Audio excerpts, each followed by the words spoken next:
Hi friends, this is Shivaram Yadav and welcome to నోజ్వుడ్ cinema talkies. Friends, ఈ వీడియోలో మీకు నేను మోహన్ లాల్ లీడ్ రోల్ పోషించిన నెరు మూవీ రివ్యూ చెప్తానండి. ఈ మూవీ యొక్క లెంగ్త్ వచ్చేసి సుమారుగా 2 hours 30 minutes అనమాట. 2023 December 21 నాడు మలయాళంలో రిలీజ్ అయ్యి సూపర్ డూపర్ హిట్ అయింది. అక్కడ ఈ మూవీ దగ్గర 150 crores దాకా కలెక్ట్ చేసిందని చెప్పేసి చెప్తున్నారన్నమాట. రీసెంట్గానే డిస్నీ ప్లస్ హాట్స్టార్లో తెలుగులో స్ట్రీమ్ అవడం మొదలుపెట్టిందనమాట. ఈ సినిమాలో మోహన్ లాల్తో పాటు నందు, అనస్వర్ రాజన్, దినేష్ ప్రభాకర్, సిద్దిక్, ప్రియమణి, కృష్ణప్రభు, జగదీష్, ఇందు చూడన్ తదితరులు నటించారండి. ఓవరాల్గా మూవీ బాగుందా అంటే మాత్రం నాకైతే నచ్చిందండి. ఎవరైతే కోర్ట్ రూమ్ డ్రామాస్ ఉన్నటువంటి మూవీస్ని ఇష్టపడతారో వాళ్ళకి ఈ సినిమా ఖచ్చితంగా నచ్చుద్ది. కాకపోతే మూవీ మొత్తం కూడా చాలా స్లో నెరేషన్లో రన్ అవుతూ ఉంటుందన్నమాట. అందులో చూపించేటటువంటి పాయింట్స్ అన్నీ కూడా చాలా వ్యాలిడ్గానే ఉంటాయి కానివ్వండి, అందరికీ నచ్చకపోవచ్చు. కాకపోతే కోర్ట్ రూమ్ డ్రామా టైపు ఉన్న మూవీస్ని ఎవరైతే ఇష్టపడతారో అట్లాంటి వాళ్ళకి ఈ సినిమా ఖచ్చితంగా కనెక్ట్ అవుతుంది అనమాట. కథలోకి వెళ్తే ఒక బ్లైండ్ గర్ల్ని ఒక వ్యక్తి రేప్ చేస్తారనమాట. అయితే తను చేతులతో ఆ వ్యక్తి యొక్క ఫేస్ని గుర్తుపెట్టుకుని అలాగే ఒక బొమ్మను తయారు చేసేస్తుంది అనమాట. ఇతనే తనను రేప్ చేశాడని చెప్పేసి చెప్తుందనమాట. ఆ విధంగా పోలీసులు ఒక వ్యక్తిని అరెస్ట్ చేస్తారు. ఫైనల్గా ఆ వ్యక్తి చేసినటువంటి నేరం రుజువైందా, ఈ కేసు గెలవటంలో మన మోహన్ లాల్ గారి కంట్రిబ్యూషన్ ఎంత ఉంది అన్నది మనం మూవీ చూసి తెలుసుకుంటే బాగుంటుంది. కాకపోతే మూవీలో అక్కడక్కడ ఉన్నటువంటి ఈ కోర్ట్ రూమ్ సీన్స్ చూస్తుంటే నాకు పవన్ కళ్యాణ్ నటించినటువంటి వకీల్ సాబు, అట్లాగే సప్తగిరి నటించినటువంటి సప్తగిరి ఎల్ఎల్బి మూవీస్ గుర్తొచ్చినాయి అనమాట. మరి వకీల్ సాబు లేదా సప్తగిరి ఎల్ఎల్బి సినిమా లాగానే ఉందని నేను చెప్పట్లేదు కానివ్వండి. డైరెక్టర్ జీతు జోసెఫ్ చాలా డిఫరెంట్గా ట్రై చేశాడు. కాకపోతే మూవీ నెరేషన్ విషయంలో ఆయన ఇంకొంచెం శ్రద్ధ పెట్టుంటే బాగుండేది అనేది నా అభిప్రాయము. ఇక యాక్టర్స్ యొక్క పెర్ఫార్మెన్స్ విషయానికి వస్తే మోహన్ లాల్ గారికి ఇట్లాంటి క్యారెక్టర్స్ చాలా ఈజీ అనమాట. ఈ టైప్ క్యారెక్టర్స్ ఆయన ఇంతకుముందు కూడా చాలాసార్లు చేసేసి ఉన్నారు.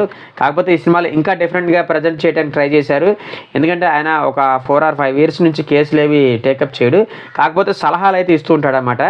మరి అన్ని సంవత్సరాల తర్వాత ఈ బ్లైండ్ అమ్మాయి రేప్ కేసు టేకప్ చేసి అతను గెలవటం, దానికి తగ్గట్టు అతను చేసినటువంటి హార్డ్ వర్క్ కానివ్వండి, సినిమాలో అవి మనకి చాలా బాగా ఎలివేట్ అయ్యాయి.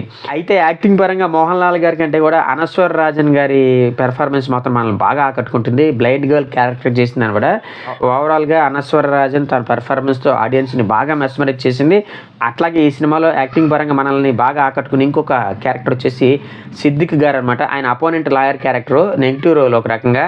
నాకైతే కోర్టులోకి వెళ్ళిపోయి ఆ లాయర్ని ఇరకొట్టి పారేద్దాం అన్నంత కోపం వచ్చిందన్నమాట. ఓవరాల్గా సిద్దిక్ గారు తన రేంజ్ ప్రజెంటేషన్తో మాత్రం చాలా బాగా ఆకట్టుకున్నారు. ఆ నెగిటివ్ రోల్కి ఆయన పర్ఫెక్ట్గా సూట్ అయ్యారని చెప్పాలి.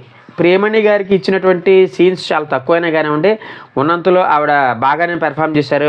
Now coming to the technical department, VS Vinayak అందించినటువంటి ఎడిటింగ్ జస్ట్ ఓకే అని చెప్తానండి. ఫస్ట్ హాఫ్, సెకండ్ హాఫ్ చాలా చోట్ల ఆ స్లో నెరేషన్కి తగ్గట్టు వచ్చేటటువంటి సీన్స్లో కొన్ని అనవసరమైన సీన్లు కూడా ఉన్నాయేమో అని అనిపించింది నాకు. ఓవరాల్గా మూవీ లెంగ్త్ ఇంకొక 15 నిమిషాలు తగ్గించుంటే బాగుండేది అనిపించింది నాకైతే. సతీష్ కురూప్ అందించినటువంటి సినిమాటోగ్రఫీ చాలా డీసెంట్గా ఉందండి. మూవీ మీద మంచి హైప్ క్రియేట్ అయింది అంటే మాత్రం స్క్రీన్ ప్లే మరియు సినిమాటోగ్రఫీ కూడా ఒక కారణం అని చెప్తాను. విష్ణు శ్యామ్ అందించినటువంటి మ్యూజిక్ కూడా బాగుందండి. ముఖ్యంగా ఆ కోర్ట్ రూమ్ ఎపిసోడ్స్కి ఆ మ్యూజిక్ బాగా సెట్ అయిందని చెప్పాలి. ఇక డైరెక్టర్ జీతు జోసెఫ్ గారి గురించి చెప్పాల్సి వస్తే ఆయన తీసిన దృశ్యం 1, దృశ్యం 2 సినిమాల్ని మీరు ఊహించుకుని ఈ మూవీ చూస్తే కనుక ఖచ్చితంగా డిసప్పాయింట్ అవుతారు.